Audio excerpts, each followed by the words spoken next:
basically getting into it, Dave, if you just want to do a quick review, anything just process wise, just to get them going, and then Yeah. That's the last time we talked about kind of the basics, right? We talked about process shapes and making sure we want to keep it as simple and straightforward as possible. I'm sure I said several times, and I'm going to say several times again today, process is what you do, procedures, how you do it. So if you find that your process is extremely long or the boxes keep getting bigger and bigger, you're probably including some of the procedures and some of the how to in those steps. So we'll keep it as streamlined as possible.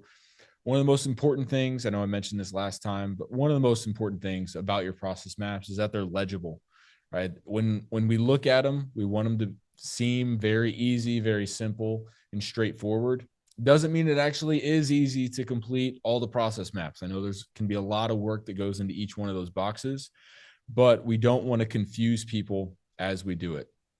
I think a few process maps that I've looked at. I think my favorite one, I looked at it. It looks like a tornado, and I said, oh, "Okay, where does this one start?" And the guy said, "Right in the middle." And that's not typically what we're going for, right? We want these to be very simple, straightforward, and easy to use. We'll talk some today. We'll get into some KPIs and also some role distinction and how to create and set expectations for those. So definitely excited for all that. all right. So we put together a little bit of a diagram that we'll try and go over and just explain a little bit of where some people might be at in the beginning of their process documentation stage. Because usually as you're getting started, you're just putting all these boxes in a row and trying to make something work, right? Because as you understand and develop your process, we want to be documenting it, so it's always going to be improving. And especially as you're getting really started, in your business, in certain aspects of the business that maybe you're not too familiar with, you're going to be experimenting with the process. It's going to not feel complete, but that's not the goal, right? We want to just have progress. We want to have something that's realistic to what we're doing so we can always look at it and always improve upon. So again, that's what we kind of did for our diagram. We put something together that we think that as someone is documenting on their own would end up coming up with, and try to make it a little bit more relatable, right? And then what we'll do is we'll go through that, start dissecting it, understanding how to identify roles within that. Maybe, if you're a solopreneur right now, your team is only of one, it can be hard to start saying, who should I delegate to? How should I, hire this role for this part of the job when you just need help, right? You need help everywhere. So this will hopefully help you guys understand, okay, I have my process. I actually documented it out. I'm going to try and set expectations for this role. I'm going to start trying, put in steps that are going to help this role actually know what to do next, how to complete, how to be a successful person in the business, and then go through that. So we'll share the screen real quick and throw up that diagram. And again, if anybody has any questions while we do that, please feel free to raise your hand. We'll find a point, call on you. We can start discussing certain things. We want to make sure that everyone is clear what we're talking about. And if anybody has anything that would help them be more clear as we're going through this discussion, I think that'll be the ultimate value that we can possibly provide. So we look forward to getting started and get going forward. So are you able to share your screen? Yeah. Perfect. Yeah. Ready. All right. Beautiful.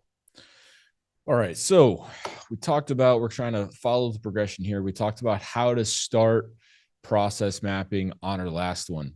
So this may be a stretch, but if you did process map, we threw out something that maybe what you started with looks like right now. Frankly, hopefully this is a little bit cleaner than whatever if you decided to do one on your own. I've been doing this a while. I really hope you're not as good as I am yet. It took me a while to get here, so hopefully it takes you a while to catch up, make me feel better about myself. But essentially what this is in front of us, right? And I'll zoom out a little bit. We just picked acquisitions, right? This is kind of a generic acquisitions process from start to finish. And really this is more of just a task list, right? This is usually where people start, and that's great, right? That's a very good start. But really, this just shows the general flow that we're going to go down. It's not split up by role, right? We don't know who's doing what. Spoiler alert, but we're going to find there's some missing notification steps involved in here. And this is also probably going to end up getting split into a few different processes, right? Because we're missing some KPIs inside it as well. So what we'd like to do is we'll kind of walk through. And if you have a note about the specifics of the acquisition side of the process map, if you have a question or something, then feel free to jump in and ask. This process map is not meant to be the perfect process for you. This is just, like I said, kind of a generic thing we threw out for example. So we want to kind of go through and as interactive as possible, right? We'll ask some questions. We don't want to ask rhetorical questions. So if we ask something, even if it's obvious, then if you raise your hand first, then you get to tell the answer and get a gold star at the end. Andrew, I think, is supplying those. But we'll ask you a few questions to try and split this into the necessary roles, and add some notification steps where possible, and also look at identifying some KPIs along the way. So it's going to kind of an interactive session here to keep you rolling. If you have a process map that you've built, right, that you want to kind of compare, then by all means bring that up side by side and we can kind of do this together. All right. So starting off, acquisitions. Typically for this one, we're just going to pick it up with lead received. Oh, thank you, Andrew, for that star. That I'm going to keep that forever and we'll cherish it. We're going to start acquisitions with lead received, right? So this is our marketing's complete or lead gen, whatever the case may be. We start with lead received, and I've already split it by, is this an inbound call or not?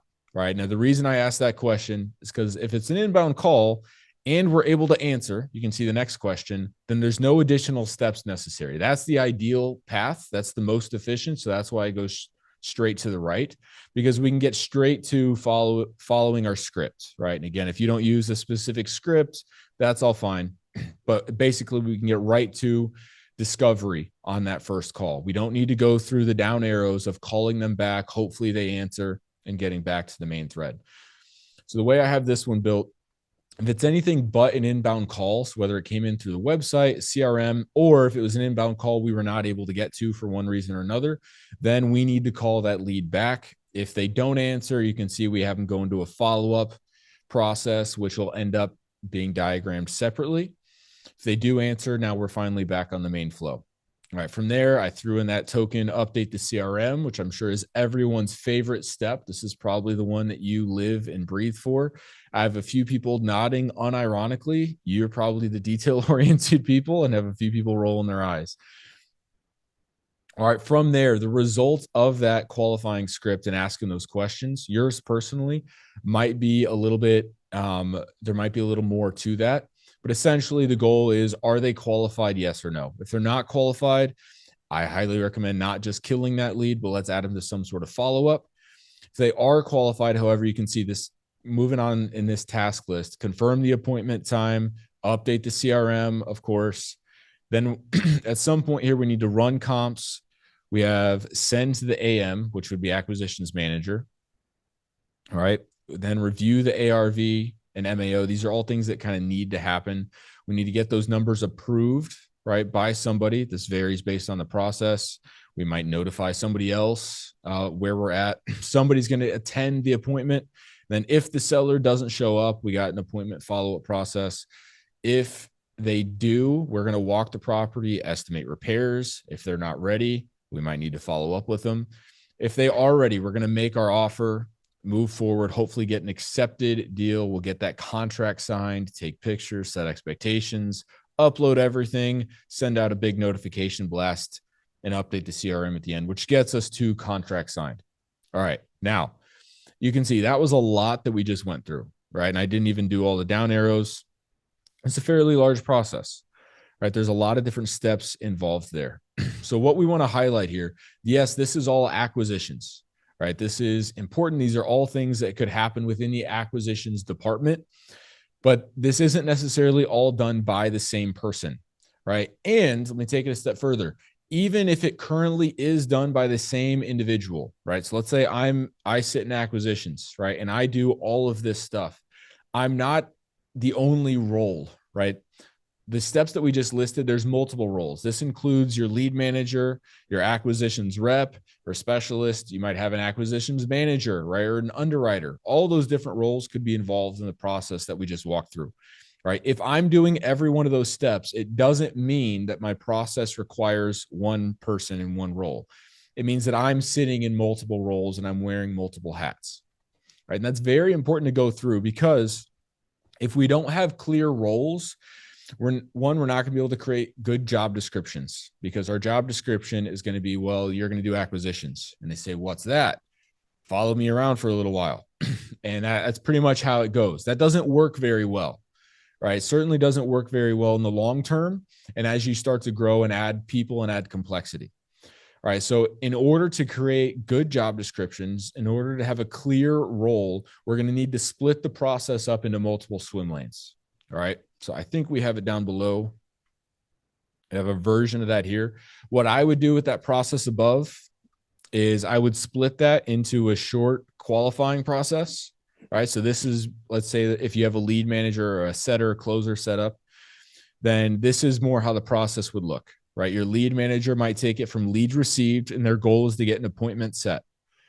So it's very simple. This is only one role that's involved in this front side.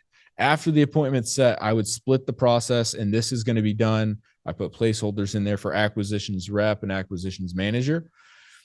All right. You might have the manager, especially if you have a junior acquisitions rep who can't confirm or doesn't have the authority to send out their own offers without approval. Then we would get the acquisition manager approval on, hey, here's the numbers that I'm looking for. I did build in an option on this one to put suggested comps so that we can start to get those people some practice, and we can see if they're making improvement and if they're close or not. Right. But you can see it's going to go through. There's going to be a few different roles involved, and these are a little bit more manageable.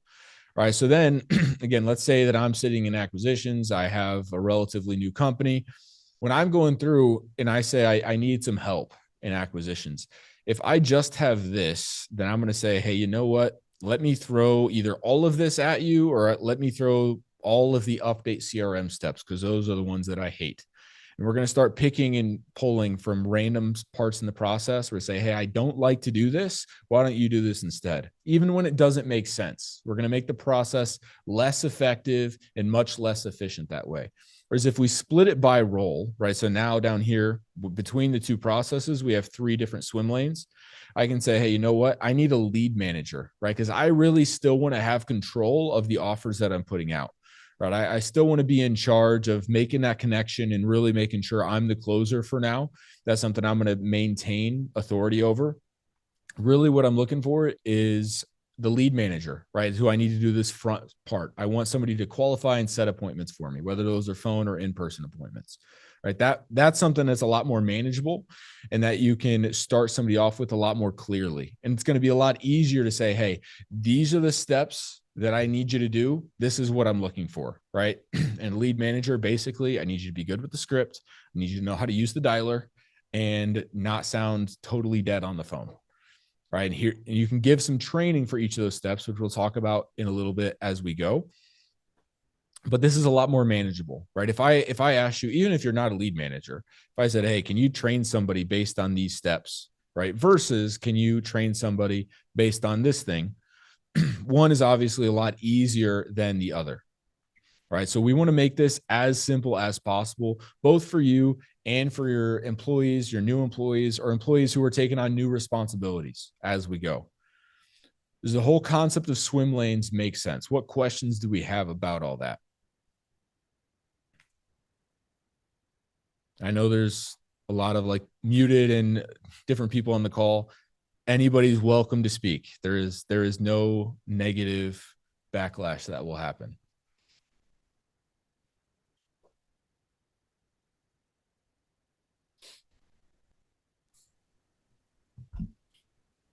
Okay. All right, I got a quick question. So, are you mostly using this for internal, or do you ever like whenever somebody's like, "Hey, I don't know what to do next," you're like, "Dude, go look at the freaking list," or like, what do you guys usually use this for in order to identify exactly who's going to be doing what role, or like, yeah, again, what are you going to be using this specifically for?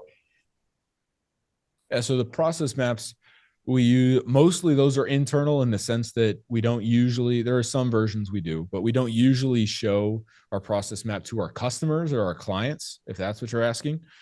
But internally, yes, our whole team should have, in my opinion, we talked about the cash conversion cycle, right? And the overview on our last webinar.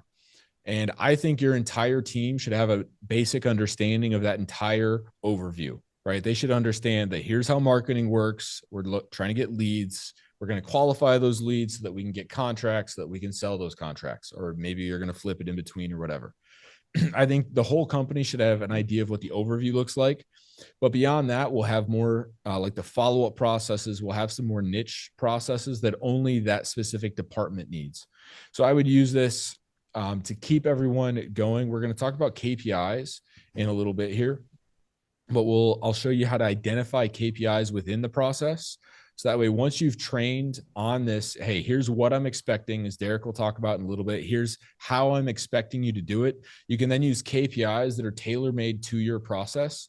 One, so you know that your process is actually being followed, but then you can say, okay, you know what to do. My employees know how to do it. And now when you insert those KPIs, they know how many times I'm expecting it to be done and how often, right? Or how long it should take. And we can set clear expectations so that our entire team knows what success looks like for their role, right? That's what we're trying to get to. We're going to paint this whole picture of, okay, I know what it takes and what it means to be good at my job. That's what we're looking for. Most people, I'll say this a lot, and I'm proud of myself for it. Most people don't wake up and say, hey, I hope I suck at my job, right? They would prefer to be good at their job, right? They don't all put in the extra effort to be great.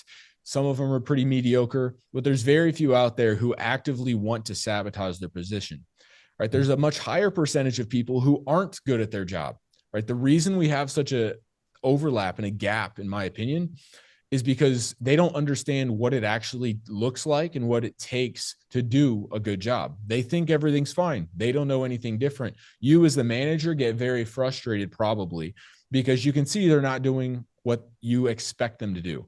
So we want to help you set clear expectations on the front end and be upfront about everything. So that way they can see, look, either I'm doing a good job or I'm failing, right? And coming short. And in that case, can I get additional training? Can I figure this out? Or is this something where I need to take a different position or I need to leave the company and find something I can actually be good at? Sorry, there's a lot there, but that's one of the uses for the process maps. Yeah, so that leads me to my next question then. So how often, well, let me actually back up and then I'll preface this by saying, like, what I've found, at least in our company, is every time we make something like this, we end up changing some stuff and then it changes pretty rapidly. And then they're like, well, I don't know exactly what I'm supposed to be doing. I'm like, dude, I've said it like 7 times now, but then it was different from one other time. So how often are you guys updating this, going over this, telling them to look at this one whenever we update it? Like, how, are you telling them just, hey, keep looking at this thing. This is what's going to be, our rule book or what we go to, or how often you guys actually updating this stuff? So there's a not satisfactory answer that's not going to feel very good. And then I'll give you a better one after. All right. So the short answer is we're going to update this as often as it needs it. Right. So if your process, if you somehow stumble on some magic process, right, that never needs to change for the next 50 years, one, that's not actually going to happen, but two, great, right? I'm not trying to tell you to change just for the sake of change, but whenever there is a change, we need to go ahead and jump back in. Now, let me give you the better answer, or at least the one that'll feel a little better. The process map, yes, this should be something that people reference regularly and as needed, right? We like to say you should look at some process at least once a week, okay? But the problem that I think you're probably having, and you can tell me if I'm wrong, is that you can't change the process map and expect everyone to know instantly that the process has been changed. All right. One of the big things that we try to talk about and emphasize is whenever you have a meeting to discuss and to evaluate and change the process, the end of that meeting should involve an implementation and rollout plan. Right. If I'm going to change something, right, like you and I, let's say we started a business together, we had some big problem, we solved all the world's issues, right? We figured it all out, and then we left that meeting. has anything actually happened to affect all of the world's issues that we just solved? No, right? Like we might have found the perfect answer, but if we don't go out and put action to what we're saying, it doesn't matter, right? We have to have an action plan. So the end of that meeting should be, if they're not already involved in that meeting, it should be calling everyone. Let's say it's acquisitions, get the entire sales team out here and say, hey, this is the new process, right? If you want to give some background as to why you're making those changes, you can. It's not always necessary, but this is the new process. This is what we're going to be doing. Are there any questions, right? We're going to make sure we get buy-in, make sure there's total understanding and not necessarily agreement, right? But if somebody has a reason why that might not work, we'd like to address that on the front end. And once we get that, hey, this is what we're doing, make sure there's no questions. We get that buy-in. Now let's go try the process. If it doesn't work, we got to change it again, right? And find something that's going to work better. So they should reference the processes pretty regularly.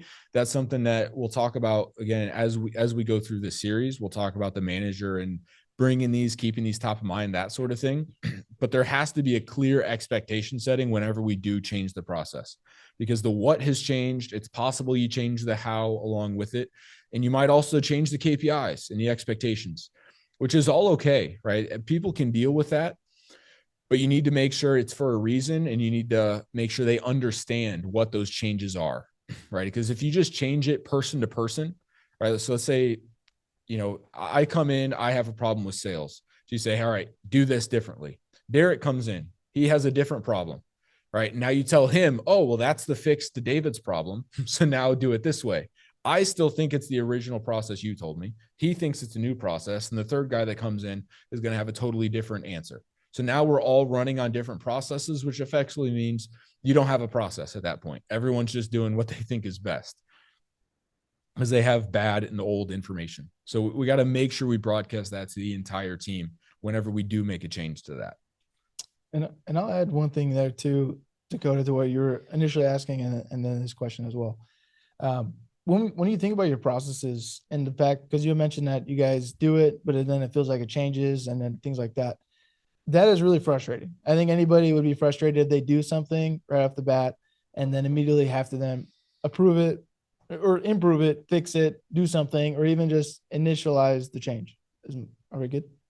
Oh, and so I think that probably can be the most frustrating and deterring thing about people when they look at doing a process is they're like, all right, great. I never want to do that again. And that is exactly what we have to make sure we don't think. Right, is because if we look at our process, it's almost like if you play sports, looking at game footage, where this is what we did, we documented it, but now we have to review it and actually make sure that it's still working. Like, because if we're losing all our games, we got to change something in that process. So if you think about it that way, so you just have to get uncomfortable, get real with what is going to actually work for your team. That is why processes can feel frustrating when they're changing, because people have that different mindset of going into it. The other thing too, because you were saying external versus internal, things like that. Processes are supposed to be our foundation, right? For pretty much everything that we're doing. And that, can be the systems that we're using, whether it be a task manager, like Asana, or you have some type of CRM.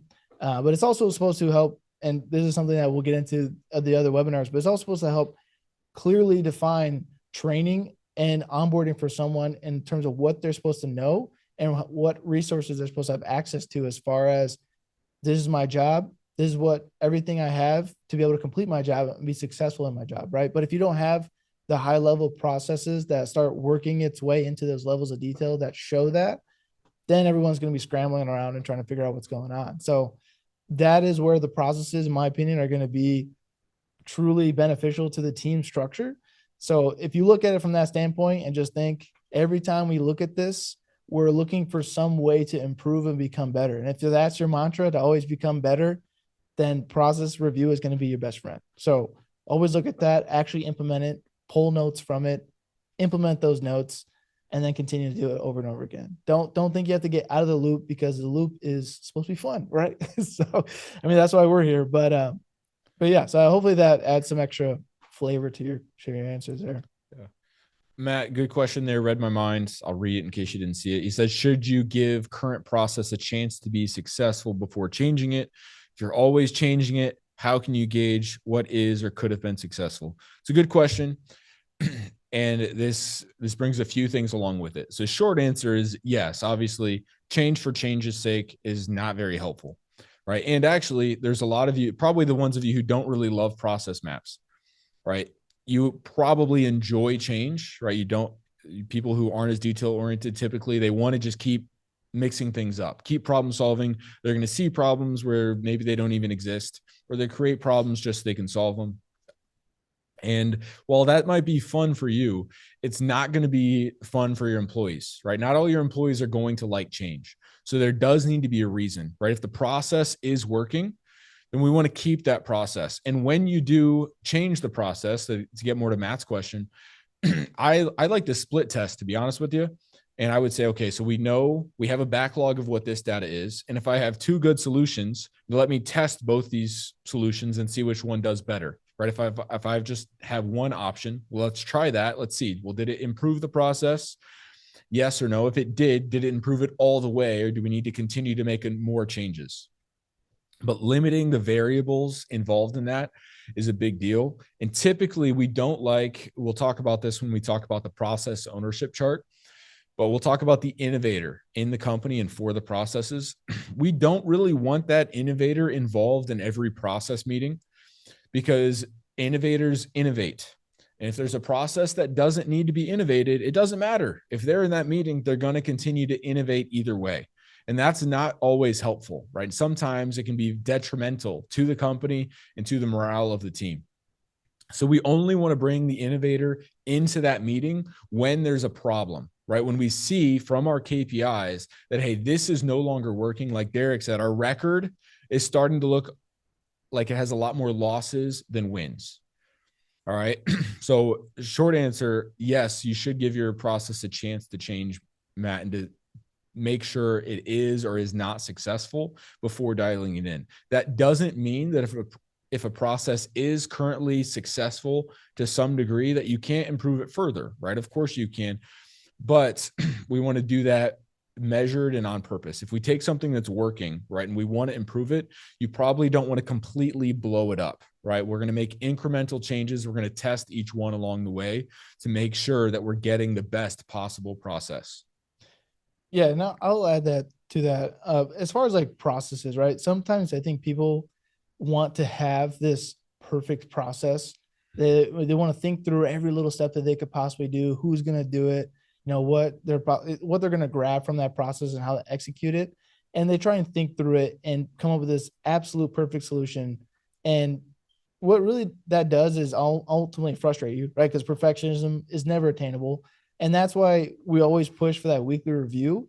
And if you have multiple departments, multiple different processes, pick one of those departments on a weekly basis. It doesn't have to be every week we do acquisitions or every time that someone's doing something, you know, like marketing is getting reviewed every week. No, let's cadence it to where acquisitions is maybe on a monthly basis based off of our success and what's actually working, right? And but like Dave said, KPIs will tell you the story of if it's going to be successful or not. And so when you change a process and KPIs maybe change, or certain people are doing different things with the KPIs, then that is going to ultimately show you, is it performing? And if so, what is actually successful about it, right? Is it the people? Is it what they're doing on a daily basis? Or is it the fact that their summed up efforts altogether are what makes us successful from our performance indicators, right? And actually, I mean, I don't know if it's probably better to just segue into the indicators right now. Let's run this topic. Yeah, we can hit some KPIs. So we talked about some before. KPIs, I'm sure you heard about them before. We preach 4 of them, right? There's the key purpose indicator, key profit indicator, key performance indicator, which is the one you're probably most familiar with, and then the key process indicator, right? And usually when you hear KPIs around the industry, they're talking about that key performance indicator. Right now, I'm not going to go into a lot of detail about the purpose and the profit indicator, other than a little bit of background, just so you can see how they tie together. Essentially, we want to put a metric on your company's purpose, right? Whatever that is, whatever that looks like, we want to put a metric for, hey, here's how we can show and how we know that we're fulfilling our purpose, right? That purpose is what's going to inspire and determine the need for the profit, right? So if we're going to do X, whether it's giving away or helping somebody else out, or just again, hitting some other sort, whatever your personal purpose is, right? The purpose for the company. When you figure out that purpose, okay, well, how much profit do we need in order to achieve that purpose? All right. And then you can see where I'm going with this. Then you take your profit and it's okay, well, how much performance do I need in order to achieve that profit? Right. And then the process indicators tell us, so how many process indicators do we need in order to hit the desired level of performance? So everything should tie together here. Now we're going to focus for this part on the process and the performance indicators, right? Because those should come directly from your process maps. Right now, if you've never done KPIs, or if you did some KPIs before and your method of determining your KPIs were to ask somebody else what their KPIs were, or to Google what are the best KPIs for fill in the blank company, right? That's a lot better than nothing. It's a great place to start, but you should end up with KPIs that are tailor-made to your business and your process. All right. We have done a lot of these process maps. I don't think we've ever had two that are exactly the same, right? Everybody's process is a little bit different. That's what's hopefully gives your company the advantage and is the reason that people should choose you over somebody else, because your process is better, right? So you don't want to track indicators that are for somebody else's process. So the way that you can pull process and performance indicators directly that are accurate to your departments, to your roles, to your company are going to come directly from these process maps. Let me give you a few examples. All right. First, performance indicators. All right. And this is where I'm going to ask a couple questions and I'm going to stare at the camera awkwardly until somebody answers. All right. Performance indicators are supposed to tell us, did the process perform? Right? Did the process win or did the process lose? All right. So here we go. Not a trick question. If you get it wrong, it's okay. Where do you think we should look for performance indicators in the process if that's what they tell us? All right. They're going to tell us the result. I'm dropping as many hints as I can here.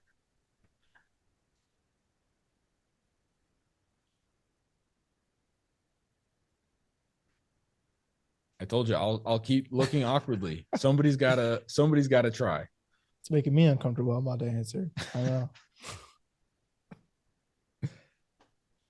Come on, Nikki. I know you probably know it. Take a shot.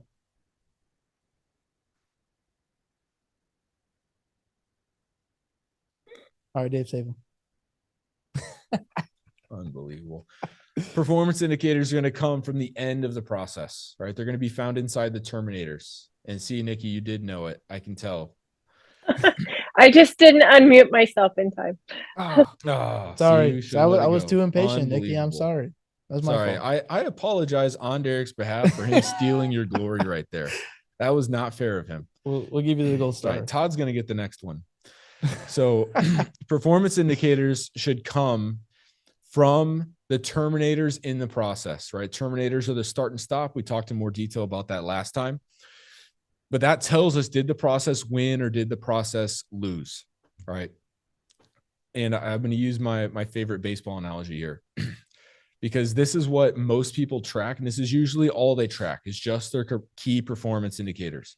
And like we said, that tells you wins and it tells you losses, right? If I like baseball and unfortunately I'm a White Sox fan. If the White Sox said, hey, you can manage opening day, right? You get to manage the team opening day, full control. I'd say, okay, great. What's the catch, right? Because there's always a catch. Well, the catch is you're going to stay in the locker room. You don't get to watch the game, right? You don't get to have your phone, no Twitter, no ESPN to check stats. All right. You still have full authority, right? You can change anything you want. You can have the right fielder play catcher. You can have the shortstop pitch. You can switch up the batting order. You can randomly decide to intentionally walk somebody like Tony La Russa did for no reason, right? You have whatever control. You can do whatever you want, right? You have full authority, right? You just don't know what's happening during the game. We'll tell you at the end of the game if you won or if you lost. That's key performance metrics. It does not tell you until it's too late to affect that current game. Right. It's a lag metric and most metrics are, right. But there's a long lag time between key performance indicators and actually being able to solve anything. right? Because I could see, if I was the Detroit Pistons and I saw that I lost 28 games in a row, yeah, I can see that there's a problem happening and I need to jump in and fix it, right? But after, 2 or 3 games, it's like, well, it might just be a bad streak, right? We might have got cold. Maybe somebody got injured. I don't have all that information. I'm not sure. All right. So we want to figure out a way to find out a lot sooner.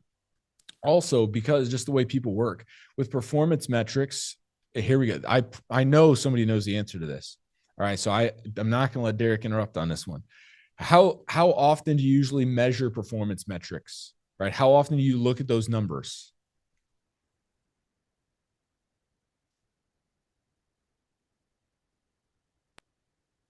Weekly. Hey, there we go. Nikki reclaims her glory. Yes. Key performance metrics are usually viewed on a weekly basis, right? Now, you've probably heard this before, but people typically take 3 points of motivation so they really decide to do anything, right? That's like if you're stacking lists, usually you want 3 pain points before you feel good to continue, right? So just like, our sellers or motivated sellers are like that, so are you for the most part. So typically, if you're looking at your stoplight report or your scorecard or whatever term you use for it, it's probably going to take you 3 weeks of bad performance before you're like, man, there's a problem there, right? Because the first week, it's like, oh, it was the holidays. It was a little low. Second week, well, it was the holidays and somebody was sick, right? Third week is when it's like, all right, this is a problem. We need to jump back into this. So now, however long your cycle time is, you've waited that long to find out the result. Then you've waited an additional 3 weeks of poor performance. So now we need to go back in and fix and there's already stuff in the pipeline. So really that 3 weeks of performance is going to be felt for several months, most likely. Right. And we're going to have several months of poor performance that makes its way all the way down our cycle time and our cash conversion cycle. We're going to feel that all the way through. All right. When I keep dumping on launch control. And I've actually heard some good things recently that they kind of came back and they fixed some things. But when they did go out, I talked to people, and that was one of their main sources, right? It wasn't, launch control didn't just affect their business for the couple weeks that they were having issues, right? It's still affecting their business because they lost that chance of leads. Those leads should have been contracts by now. And pretty soon, right, in a couple of weeks, those leads should have been sold, right? Those should have been sell contracts. They're working their way through the pipeline, right? So they're going to feel that for months, that negative performance effect. So how can we find out the balls and strikes? How can we find out a lot sooner so that we can make game time decisions versus waiting and firing our coach halfway through the season, right? That's what the process indicators are for. And those are going to come from within the diamonds, right? That's what we're going to look inside the process maps to try and find and identify our key process indicators. Now, before you get worried, I am not telling you that every single diamond has to be tracked, because I know that sometimes that information is just really not that necessary. And there's a lot more work than reward when we look at that stuff. So I'm not telling you have to track every diamond, but that is where we're going to look for the process indicators. Okay. So for instance, how many of our leads were qualified, right? And especially if we can tie that together with per lead channel, right? If we knew what percentage of our direct mail leads are qualified, what percentage of our cold call leads are qualified, et cetera. That's going to be helpful. Understanding how, if there's an inbound call, and you probably know the answer to this, but I want to show you where we get that. It's from process maps. If we don't answer, right, you probably have a much lower conversion percentage, right? If we don't answer when they call than if we do answer, right? Those are process indicators, right? If we scroll a little further in acquisitions, if they accept our offer, that's obviously a good thing. That also gives us how many offers did we make, because whether it's yes or no, that's something that can let us know, hey, we either have a problem or we're right where we need to be. It also lets our team members know what they can do to affect the process, right? So you might say, hey, I'm not getting any contracts. Well, are you making offers? Because that's really what you can control. You can't necessarily control whether the seller says yes or no. And I know there's nuance. You don't have to come at me about that. But that does show them, here's what I can do to show that I'm following the process and I'm making an effort. Also, if you saw that, you know what, I'm making offers and I have 100% of my offers get accepted, right? Now that's a problem, right? That means you're offering too high. But if you see that number get too low, then maybe we're offering too low, right? The market might be shifting. It can give us insight into where things are at a lot quicker, right? The teams that are able to adjust to the market and able to thrive in the middle of the tougher times when a lot of people struggle, they're on top of their metrics and they see the market changing before anybody else does. And then they tell everyone else about it at a mastermind in like 6 months. And that's when the rest of the world finds out, oh, the market changed. Here's what I should be doing instead, right? This should all come directly from those metrics. So the next step, and I'll in a second, I know I've been talking for a while in a row. If you have any questions, interrupt me, put it in the chat, yell at Derek. If you want to, Nikki, you still have, I can't believe he stole your thunder. But what that also allows us to do is now we can see, once they're split by role, we can see which metrics belong to which role. So we can say, okay, who owns contracts, right? Well, ultimately in this sample, that's the acquisitions rep, who he's the one who's going to see the end performance. But he's also, okay, well, how many offers did we make, right? How many offers were accepted? How many offers didn't work out? How many did we refer to a realtor? How many got added to follow-up? All right. How many appointments did we attend?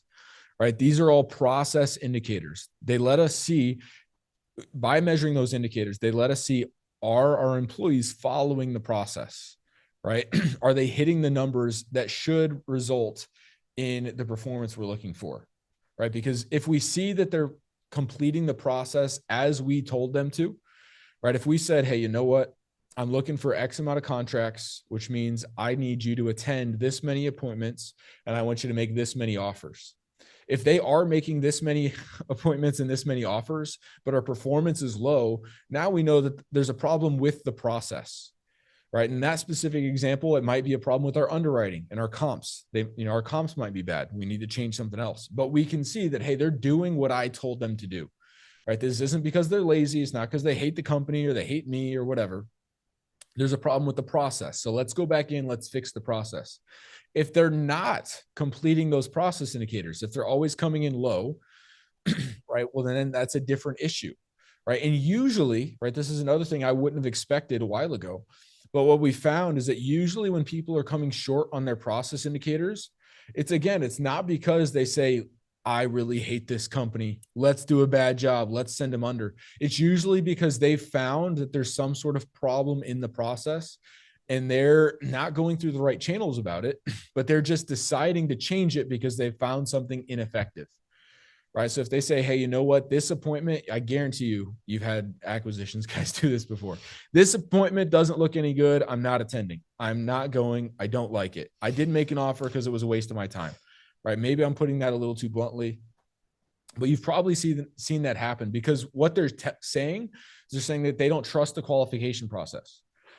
Right? They're saying there's issues and I've seen issues in the process. And when you go and you find that they're low, you'll probably be able to get some insight from them so you can improve the process, right? And get something that everyone will be back on board with. And let me ask again, right? Because I'm tired of hearing myself talk. Does this make sense? Am I talking crazy or do you have any questions about this?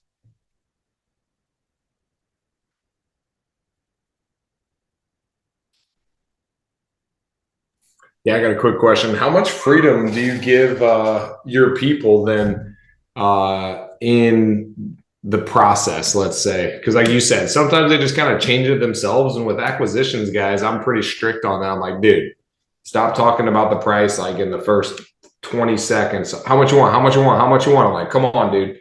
But they do it anyway, even though I'm like, you're not changing that part of the process. I know that, we don't do that. But like the project managers, I basically want to give them a box and then say, dude, I don't want to go every detail, but I'm not a very detailed oriented person. I'm more like, all right, what's the result we get? So I'm just like trying to figure out exactly how much freedom, because I care about some things, but then I want to give them freedom to also be creative and have their own job and stuff like that too. Is that a meeting kind of thing, or do you let them make their own flow sheet, or how do you usually do that? Yeah. So I'm pulling up another thing that I want to show you that I think will hit on this. The short answer, and this is somewhat my opinion, right? So you might have a difference of opinion. But since you're asking me, in my opinion, I don't like leeway in the process, right? Like if there's an exception, that's what the manager's there for. And what we'll talk more about this in a second. Everyone says that they want their employees to solve problems, right? And that's not exactly true, right? You want your employees to create solutions, right? You want them to identify problems and you want them to present those solutions to the manager, right? There's a reason that you have a process. It's because you don't trust people to just automatically know what it is they're supposed to do and to do it to your standard. So I do highly recommend encouraging people to bring their own solutions when they present problems, but they need to present those solutions to the next, chain of command. All right, so let me show you this real quick. This is very basic, but for the visual seems to help. So initially, right, you can see I just call it the problem solving funnel. All right, this is kind of how, in my opinion, things should go. Once we identify an issue, whoever identifies the issue, whether it's downstream or upstream. So this could be the employee, right? If I'm working for you, I might see a problem. I should be presenting a solution to the manager, right? If you're the innovator, you're the CEO of the company, in my opinion, in most circumstances, you should not just tell your manager, or even worse, circumvent your manager and solve that problem for them. You should say, hey, here's a problem. How do you think we should solve it? Right? You want to empower your leaders. Otherwise, you're going to end up having to solve every single problem because no one else around you is allowed to ever flex that muscle. More about that in a second. But they should present the solution, whoever identifies it. The manager then has that decision. All right, do I think this is going to solve the problem? Can I solve it? If I can, I'm going to create my own implementation plan. I'm notifying, I put employees there. Basically, I'm notifying all the necessary personnel that this is the change. We're going to implement that change. If it works, awesome, we solved the problem. If it doesn't work, now we're back to ground one or ground zero, right? We just know one thing that doesn't work. And we're going to go through it again. Let's come up with a new solution. If I need help on this, I'm going to escalate it up to, I use the term leader because that's what correlates with our process ownership chart. This might be your COO, right? So if your acquisitions manager can't solve it, now I'm going to present it to the COO. Can they solve it? They have the same thing, but you'll notice here, there's an extra step. I'm going to inform the department manager. I'm going to make sure I tell him, hey, here's the solution that I'm recommending. This is what I think you should do. I'm going to let the manager then broadcast that to the team. I'm going to empower my manager to manage. I'm not going to diminish them. The book multipliers. If they can't solve it, now I'm notifying the innovator, or this could be the CEO, right? That person is going to be the problem solver. They're going to have some sort of resolution, but it needs to go back down the chain of command at every level. Now, if that sounds like it takes forever, right? One, it doesn't actually take that long, but the way to circumvent the time between each one is to just have a meeting, right? Like address it in your leadership meeting. And I would still, in my opinion, you should still want the manager to try to solve it first and then allow everyone else to weigh in with the potential problems they see with that solution and how we can punch it up. But then we can remove the time that's necessary. Oh, that makes sense. I want a kava bowl.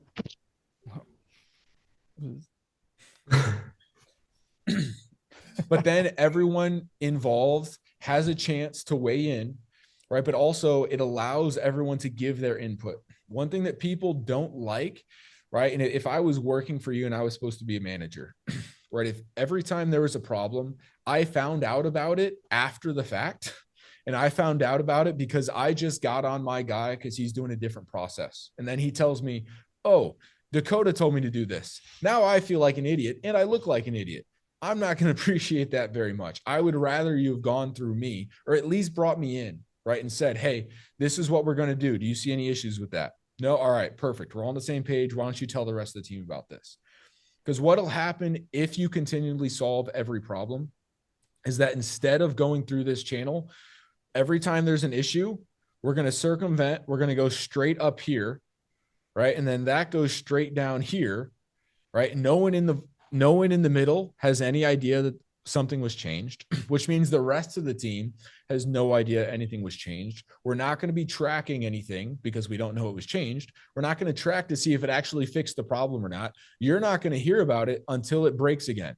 Also, you might have 4 different salespeople come up to you for the exact same problem. So now you're wasting your time solving the same problem over and over and over again. And that's not what you're there for. right? That's what your manager is there for. That's what your employees are there for. So we need to make sure we structure this properly.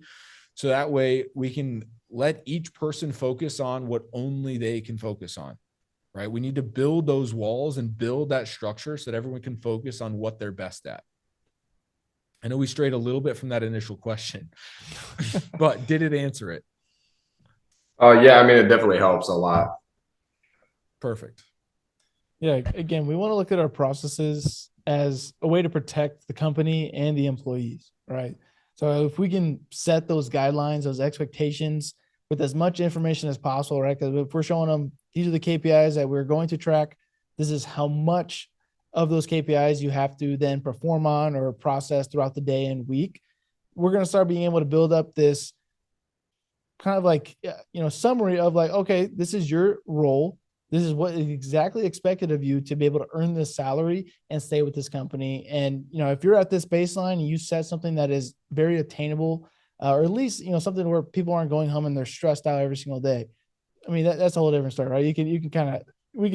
That's like some inspector stuff, right? To understand what is actually stressing someone out. But either way, as someone works for you, if you set expectations that are unattainable or they're just not working, you're going to frustrate your team, right? And so that's where processes are not only to protect the employee, but you as well, because you want them to succeed, because then that means you are succeeding, right? So keep that in mind as you go through this understanding of documenting processes, trying to assign the right steps to the right people, getting those KPIs properly documented, understood, and then setting those expectations around them, right? Come up with those policies, come up with exactly the metrics that they have to track on a daily and weekly basis, and then start creating this understanding of what it means to run this business and how to make it successful. I mean, I think the people will just forget that, and they hope that they can get lucky with the things that they perform on, right? But if they don't follow the process, they're never going to sustain and stay consistent within their process and within their business, right? And so that's why we look at it this way. We document every week. We always look for ways to improve, right? So any questions there? Any thoughts from anybody else? Yeah, I'll add one thing to that. And the other thing is, if you don't set expectations, right, your turnover is naturally going to be a lot higher, right? Because if you asked me like, hey, I want you to, play basketball, right? We're going to go play sometime tonight, round 7. Like, okay, like I might be able to do that. I enjoy playing basketball. And that's all you gave me. I might show up. Now, if you happen to be the GM for the Chicago Bulls and you put me out there, I'm going to fail miserably, right? I'm not nearly that good at basketball. So if you set those expectations up front, I can see, okay, I might be able to hit that, or I might need to work on some things in order to hit that, but here's now my plan to do so. So I can create a growth-oriented plan to make sure that I'm able to succeed. And if I'm not hitting that plan, I'm just as aware as you are that, you know what, this is not working out. Something's got to change, whether it's me or my status here at the company. It's a lot easier and it's a lot more upfront. If we don't set expectations, they have no ideas. They don't even know what they're shooting for. So why are they going to put in extra effort if it doesn't seem like you care either? All right.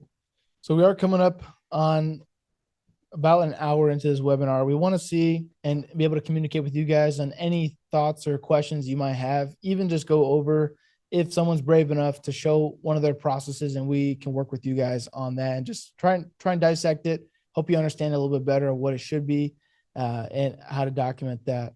I mean, obviously, we're always doing this every day with teams. If there's any of you that are looking to not do this by yourself, reach out. I can put a link in the chat, schedule some calls with us. Again, we're just looking to help and bring value, because if your journey is able to be successful with or without us, at the end of the day, it's all about you and what you're able to achieve, right? If we're there, great. If we're not, we wish you the best of luck, and we want to continue to keep providing as much value as possible. So again, always feel free to reach out. We love to try and find something that's going to work for you and what you exactly need. And that's all, right? We're just trying to help people and their businesses to be able to get back their time, because through processes, you become more efficient, you're less stressful, and the business makes more sense. You can stabilize it, you can stay consistent. And so that's what we want to help people achieve, right? So if anybody has any other questions that they're trying to throw in, please, we don't mind staying past the 3:30 mark, at least 3:30 Central. So we'll throw that disclaimer out. Oh, probably not 3:30 Pacific. Yeah, right. So again, anybody have any questions or they want to add something in, please feel free to unmute or throw some in the chat. And while you're doing that, if you're interested, I'm going to throw in a Calendly link in case you're ever wanting to meet with us for just quick 30 minutes, talk with our guy, Andrew, and just go over strategy as far as what you exactly need. And if you have any questions, you can also ask him on those calls as well if you don't have time now.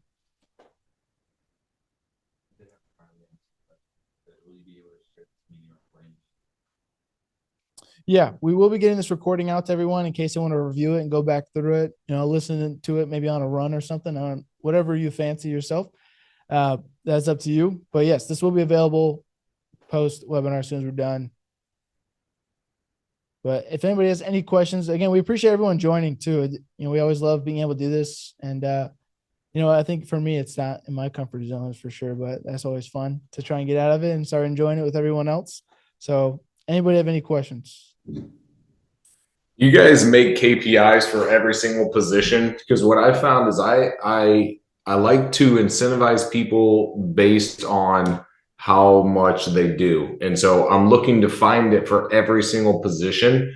And I figured out ways to do it, like with transaction coordination, different things like that. Okay, hey, here's your base, and then bam, you're going to get an extra, $200 per deal. Sales is pretty easy. Dispositions, I would say project manager, we pay based on profit and pay per each one. The ones that get difficult are, like runners or different people who are doing like more back end stuff, where it's like, how do you measure exactly how much value they're doing or they do more of and stuff? And so, yeah, that's a two-part question, but do you basically incentivize or have KPIs for every single position? Yes. Yeah, absolutely.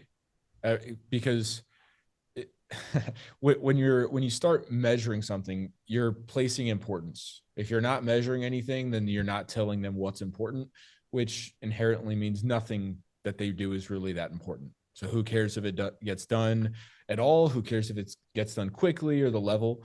So yes, short answer, you need to have metrics. Now, you should be able to find all of those within the process, right? Because if they're doing something, they should have a role in whatever process they're involved in. And a few things that I like to consider when I'm looking at that, it might be the raw number, right? Like you might want to know how many contracts you got signed. There might be a timeline, how long did it take from the time we got that lead to the time the contract was signed?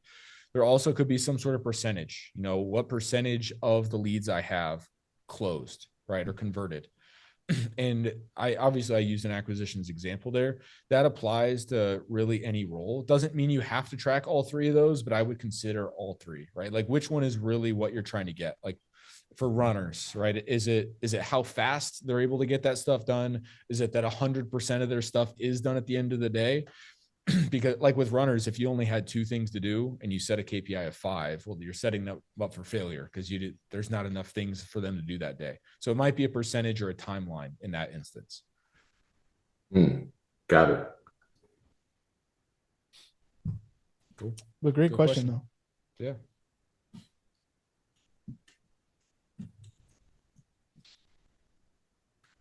All right. If anybody else has any other questions, feel free to stay on and discuss with us. We are here. But other than that, we appreciate everyone joining. We will have another one that we are scheduling. We'll be able to give everyone access to. It's the first Tuesday of February, I think. Yeah. Should be the first Tuesday of February. We'll be going over out. some great stuff as always. But yeah. Is this helpful? How would you guys rate what we talked about today, Todd? I know you're probably the only one with your camera on. What did you think? Yeah, it's helpful. It's a little overwhelming for me, just to be completely honest. Just all I know David's gone over this twice with me now, and I'm still like, Yep. But Yeah.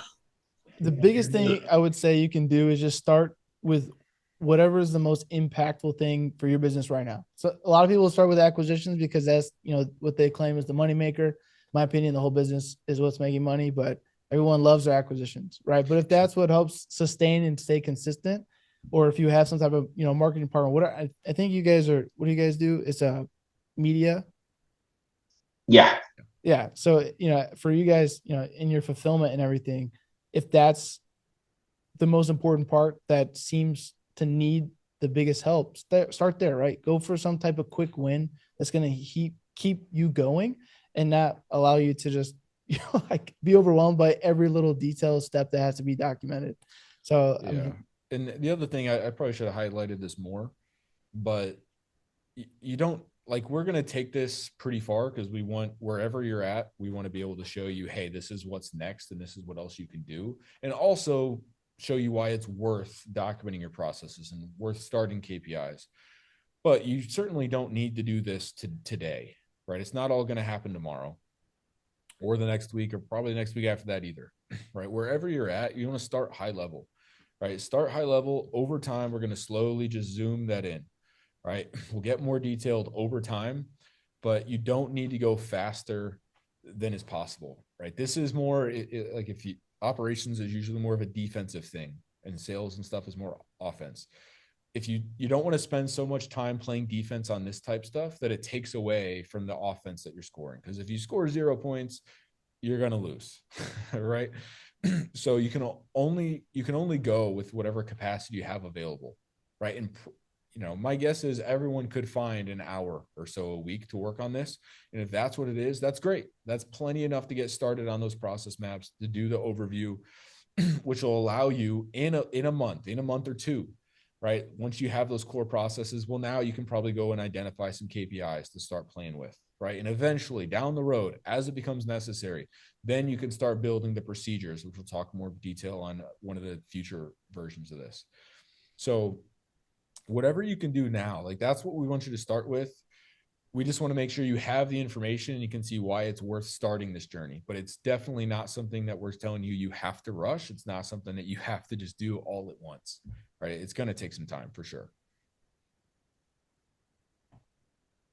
Awesome. all right. Cool. Any other questions, comments? Maybe some of these people left their computers. Hopefully not.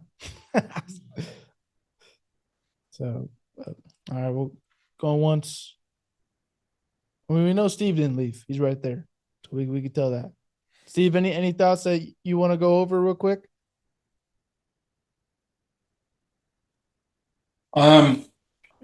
No, I mean, all of this is a lot of work, right? And I'm a very detailed guy. When I get into a process map, I want to detail every little thing.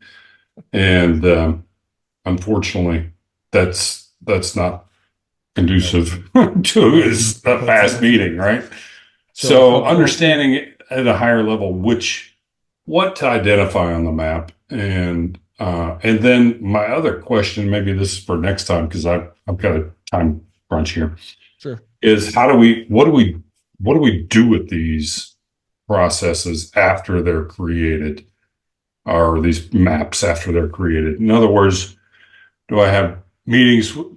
Is it part of the onboarding process that every employee reviews and goes through, or is it a monthly overview of processes that have changed, or all of our processes with the pertinent people? So yeah, all the above. I would recommend using it in onboarding as well as the training. You can use it as a baseline for your training. Like, hey, this is the job I'm expecting you to do. Here's the steps, and here's how I want you to do each step. And I also recommend so we say we want you to work on a process a week, right? And if that takes you 10 minutes because the process is already great, awesome. If it takes you an hour because you need to make some changes, also good, right? I usually what that ends up in is each department, because you're rotating through, each department usually looks at the process about once a month, right? And that seems to be a pretty realistic cadence. Whether something changed or not, there's usually some minor changes that happen over a course of a month. Doesn't have to be anything major, but that keeps everyone on the same page and just refocuses, hey, this is the way we're still planning on doing things. Did you find anything that doesn't work anymore? Did you find a better way to do it? And then I'll throw at you a couple things. I know you got to go. But as you're building processes, document the rule and not the exception, right? So if you find yourself documenting something that's happened once in the last 10 years, we don't need that, right? That's what your managers are for. So really what we say is like, if it doesn't happen, 20% of the time plus, then don't document it, right? That's an exception. We'll learn that over time, but that's not the main flow. We don't need to build a process map, right? It's an exception. And then also based on what you said, if you're detail oriented, you probably include too much of the how-to, right? You probably include the procedure in with the process. So we will get to procedures here in one of these next few webinars, and Derek will give you some insight and the best way to document those how-tos so you don't feel like you have to put them in the process map. Okay, fantastic. Because the map is one thing, and then transferring them to a procedure that everybody can follow, that's another, right? And so, yeah, good. Looking forward to that. Thanks, guys. Yeah, of course, Steve. it's good questions. Thanks for Really sharing. good stuff. And I really like the clarity that you bring to this. So y'all are sharp kids. Hey, Thank you. yeah. We'll take it. We'll take it. it. I'm trying to figure out when the age cutoff is on kids. Yeah. What's the age cutoff? It's like 30, isn't it? Okay. That's fair. What if you have a kid? What if you have a family? That's actually the only reason we got married and had kids so young. It could be higher authority. Listen, that's a compliment. It's not No, a slight. I appreciate it. All right. All right. I do need to run. Thanks, guys. Yep. Yeah, thanks, Steve. We'll see you next time, Steve.